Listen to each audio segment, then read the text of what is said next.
the Wisconsin Sports Heroics Facebook page. We are very excited today. We have a special guest with us. Former Milwaukee Brewers pitcher Tim Dillard is with us today. Very excited to have you on. Yeah. No, this is great. This is great. This is video, right? You're going to do video as well? Yeah. This is live video. Nice. It's live? Video. Oh, okay. It's well, live. Good thing I brushed the beard up a little bit. Don't want to look it looks great, man. Don't want to look like a hobo, right?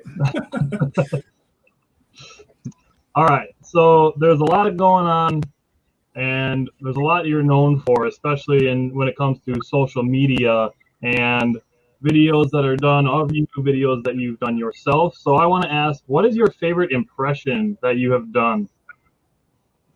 Favorite impression I've done? I don't know. I always like making fun of coaches. If I can get a coach to laugh, it's like, oh, good. You don't hate me. You're not going to fire me. I don't know. I always grew up watching WGN because it's like that, or that might have been the only channel we had. And I just loved Harry Carey. I thought the idea of, that kind of fan interaction that he would do and just kind of his whole thing. And even at a young age, I'd just be like, hey, everybody gather around the TV. We're gonna watch the thing. We had this giant TV with no remote. And so if we were going to change the channel at all or turn on the VCR, I had to sit close. So yeah, I grew up watching Harry Carey like this close, and thank God for Will Ferrell. Will Ferrell made it okay to, I guess, do impressions of dead people. So I was like, well, I didn't start it, so nobody be mad at me. But yeah, I love Harry Carey. He's the man. My dad told me stories about how he had to turn the TV for my grandpa, so I know exactly what you're talking about. That makes me feel really old, man. I appreciate it. My dad's a young dad, I'd say. Oh, okay, yeah. Probably for my first, 10 years or so, I had to sit close to the TV so I was a remote control. Yeah. All kids were the remote control. That's what he said too, actually. Yeah. So there was news that came out that you joined Fox Sports Wisconsin today, and we were just wondering if you're going to be in the broadcast booth this season. As far as I know, maybe. I did a press thing, like an hour ago, and they asked me a similar question. They were like, okay, when do you start? What day do you, fill in or whatever? And I'm like, I have no idea. They haven't told me anything. They sent me a contract and I signed it right away. And that's about it. As far as I know, I'm getting paid in Taco Bell gift cards. And I don't know. I think I start when the season starts. So, okay. Extra question. What's your go-to at Taco Bell? I got to know. Me and Taco Bell are kind of button heads lately, and they know why. But I'll tell you. They did away with the beefy Frito burrito. I mean, it was on the dollar menu, and right. So Taco Bell it's consistent. Like it consists of like 7 ingredients, right? It's only 7 ingredients. That's it. Yeah. But they put 4 of my favorites into this, beefy Frito burrito, and it was only $1, and it was huge. So I could eat, like 2 or 3. Eat on $3.07, depending on what state you're in with tax, and boom, that's a meal. And they did away with it this summer in the middle of a worldwide pandemic. And so I haven't forgiven them, but I still go a lot. But the new thing I like now is the Chipotle chicken wrap that's on the dollar menu. I'm a big dollar menu guy, but listen to this. I read an article on TV. I'm kind of getting off. I'm skewed right here. I can see your question on the screen. Can anyone else see that question on the screen? It's like, will you see yourself in the broadcast booth? Oh, broadcast booth. Here, let me tell you about the fried chicken taco. But they did a test market. And so I read an article. It was like Charlotte and Nashville or something. So I was like, whoop, save the date.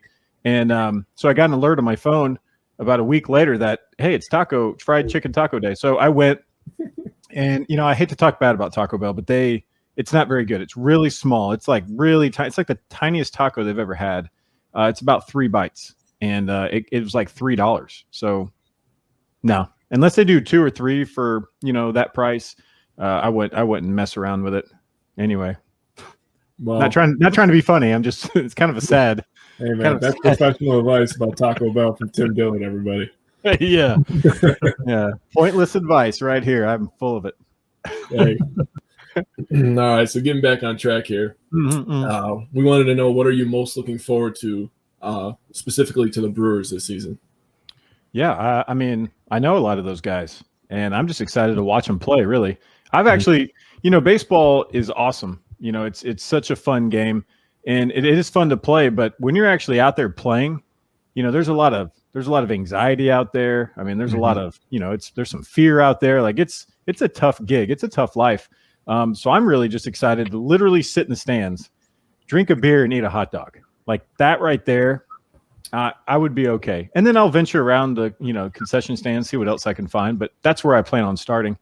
So that's probably I just like watching baseball in general. But the fact that I know, the coaches and I know the players, know the clubbies, the front office people, like I'm invested in this. So anytime you get, that attachment to the game, even now, I was watching a game on TV just a while ago, and Troy Stokes Jr., who, the Brewers had for a while, he's with the Pirates, and he made the last out of the game. But I just messaged him, was like, dude, the announcers were saying some really nice stuff about you, and you just got under that ball. It looked good. I thought for sure it was going out after the swing. But it's just that right there. When you have, for me, when I actually get to see people that I know out there playing, it's pretty special. Awesome. So go back a little bit towards your childhood. We wanted to know, who was your favorite player while you were growing up? Favorite player? Yeah, I had several. I was a catcher growing up, and drafted twice by the Brewers as a catcher. But I always looked up to Yogi Berra. I mean, obviously, I never got to see him play in that way. But just the fact of the teams that he was on and the people that he got to catch, and the game that he was a part of, just a wealth of just baseballness. Like just that's, and I loved his quotes, and maybe it had a lot to do with Yogi Bear, the cartoon. That was my guy, and I actually got to meet him. He was coaching a year for the Astros, and my dad was coaching with the Astros, and so they were going on a road trip, and I had a baseball, and I'm waiting by the bus because I'm like, this guy's gonna get on this bus, so I'm just gonna hang out here for a couple hours. And when the bus was getting ready to leave, here comes like Jeff Bagwell, Craig Biggio, Luis Gonzalez, like all these. I'm like, got your autograph. And they're looking around. I'm like, I'm waiting on Yogi Berra. All right, here we go. So here comes Yogi. And he's got like a bag and like a briefcase and stuff, and like maybe holding a coffee or something. I was like, hey, Mr. Barrow, he signed my ball. And he goes, yeah. He goes, let me put the stuff on the bus. I'll come back. I was like, awesome. So he got on the bus, and the doors closed and it left. So I was like, what? So I think it was a mistake. I'd never held it against him. But anyway, after that, my favorite player was probably Carlton Fisk. And then when I became a pitcher, it had to go to Nolan Ryan. So just something about guys playing a long time, grinding it through this game, making it a part of their lives in such a way is it's fascinating to me. Nolan Ryan was dominant for a long time. Yeah. Yeah, he's still better than me. Pretty sure he's like 73. I mean, I'm not betting against Nolan Ryan. I'll just say that right now. Never. All right. So our next question is, who was your favorite teammate? Did you have a favorite teammate? I've had I mean, that's like saying, what's your favorite thing at Taco Bell? No.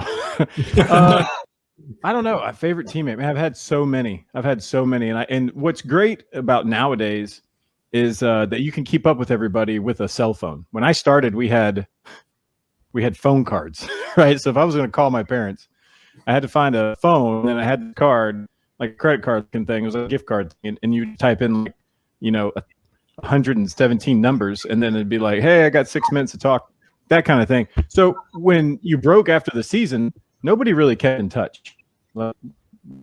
Especially in the minor leagues, September 7th rolls around, minor leagues is over, everybody goes their own ways because you've been together for 6 months. And so then you go off and you come back to spring training after 5 months. And that's what you did in spring training. You caught up with everybody. And nowadays it's like you get spring training. It's like, I follow you on Facebook. I know everything you're doing, like, what do people talk about? But to choose a teammate, I don't know. I got announced that I'm doing broadcasting with Vinny Rottino, and I've seen Vinny over the years, and we were teammates years ago. We got in it about the same time. So I would say, yeah, Vinny was a great teammate. But I mean, I could also say that about 400 or 500 other people. That's a very, very good. You've played in a bunch of leagues. You've played in the minors, played in the majors. I think you've played in different countries and stuff. So across everywhere that you've played, what was your favorite jersey that you ever wore? Ooh. I know the Timber Rattlers have done like Star Wars jerseys. I don't know. Yeah. What's your favorite jersey? I've had the real answer is any big league jersey. Any big league jersey is the best jersey. But yeah, I've had like lots of Star Wars ones. One time we wore a zoo one. It had a giraffe pattern on it, and I was with the Nashville Sounds, and the Sounds took me and I had 2 kids at the time. We went to the zoo and got to feed a giraffe like behind, like they took us back. Is it backstage? Back zoo. So we went to the back zoo and fed these giraffes, and like that was kind of cool. It was a cool little jersey. But I would say my favorite was I played in Mexico for spring training, and I got fired before the season started. But when we played games, I had a jersey, and it had a Kentucky Fried Chicken patch on it.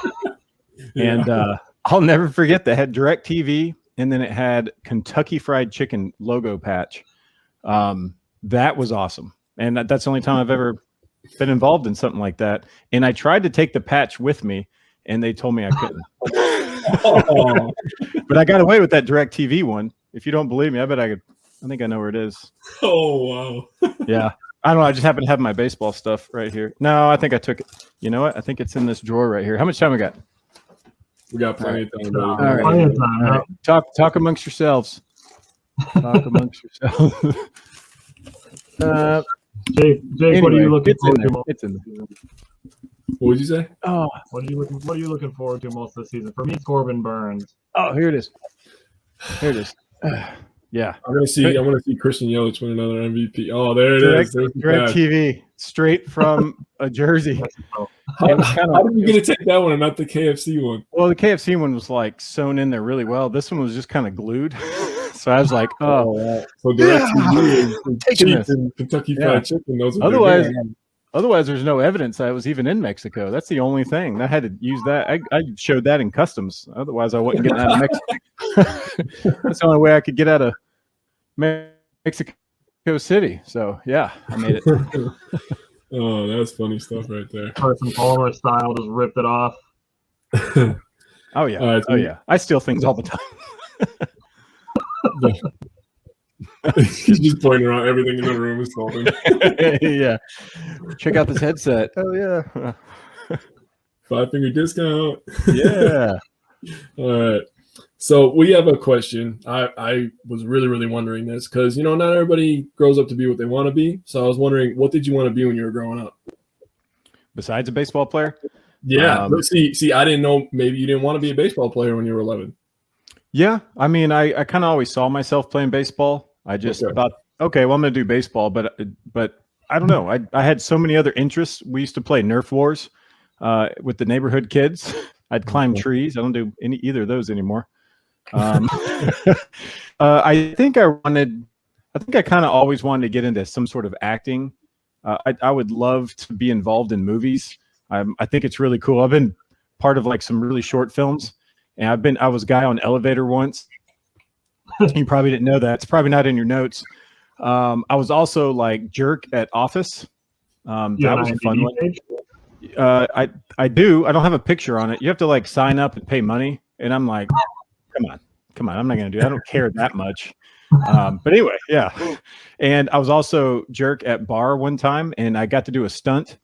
And what the stunt was, I'm like picking on this guy at the pool table, and then he takes a bottle, and it was one of those fake bottles, like a Hollywood, like a real bottle, like, and he took it and smashed it over my head. And I was like, oh, and I hit the pool table and felt it was awesome. I didn't get paid. That sounds like something that would happen on It's Always Sunny in Philadelphia. Yeah. See, like I would like to just be on a show or a movie. I think that would be really cool. But I'll settle for broadcasting.